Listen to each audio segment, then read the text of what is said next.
खबर आपको देंगे। इस्लामाबाद पुलिस ने गुज़िश्ता रात पीटीआई का मरकजी सेक्रेटेरिएट सील करने के दौरान मुजाहिमत पर इंसदाद दहशतगर्दी का मुकदमा दर्ज कर लिया है। मुकदमे में पीटीआई इस्लामाबाद के रहनुमा आमिर मुगल को नामजद किया गया है। आपको खबर दे रहे हैं, इस्लामाबाद पुलिस ने गुज़िश्ता रात पीटीआई का मरकजी सेक्रेटेरिएट सील करने के दौरान मुजाहिमत पर यह मुकदमा दर्ज किया है। तफसीलात हासिल करेंगे, शकील कर्रार हमारे साथ मौजूद हैं। शकील, बताएगा मजीद क्या तफसीलात हैं?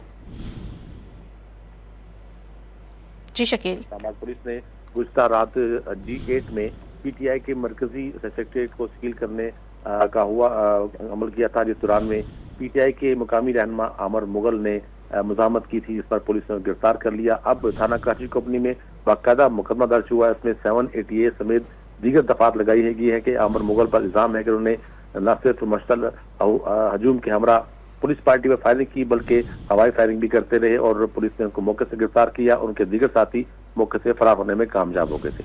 बहुत शुक्रिया शकील आपका।